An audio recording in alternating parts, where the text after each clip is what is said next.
Chet, I brought you in here because we had such a huge response on the Eagle rescue story. Right. It's a good story. Yeah, tell me a little bit about the organization you're with, because people are very interested now.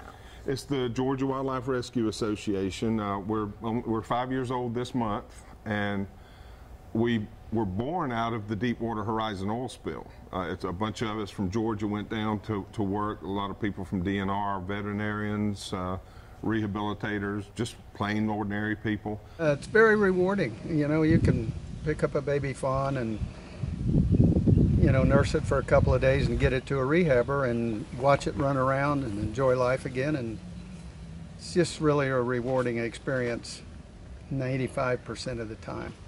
Every now and then there's a heartbreak. So someone might see an injured deer, a hawk in their yard. What's the first steps they should take?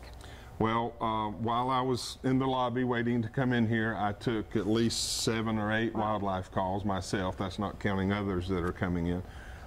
And from the Atlanta perimeter right now, we have 3 calls about baby deer, fawns. June is the month when they're born, or most are born in Georgia. And I have 2 calls about owls. So everything you mentioned, we're getting those calls right now, all day, into the night, and we train people. Our volunteers learn how to respond, first of all, on the deer. Most of the time these fawns should be left alone. People see them and assume they're abandoned. They're not. Is the first thing I should do call DNR, or do I call you guys first? How does it work? Either way would work great, because we're going to probably both tell you the same thing. Okay. And if it's a true rescue, that's where we come in, and our people are trained to go out. And you know, a lot of people say, you know, what do I need to do? First of all, you're going to need to be trained, but the typical rescue, you need to have a vehicle that could accommodate something like this, and that's about it. What does the training entail? I think a lot of people think, oh wow, I want to go help, but I'm sure there's a little more to it than just going out there with a box and helping out. Right, yeah, there is. The very first training session is we go over rules and laws, and I tell them straight out, this is the boring part, because you know, we're going to be legal and we're going to be safe.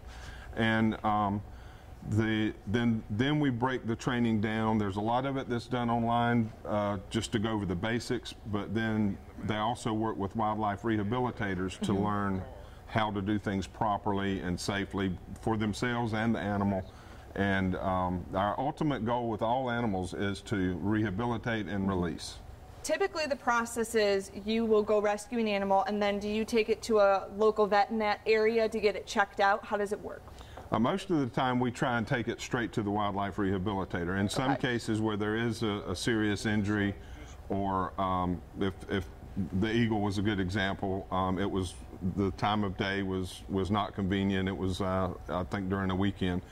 We took it to a vet in the area, an emergency vet, and they worked great. And that eagle was transferred to the Southeastern Raptor Center at Auburn University, and we hope it's going to come back for release.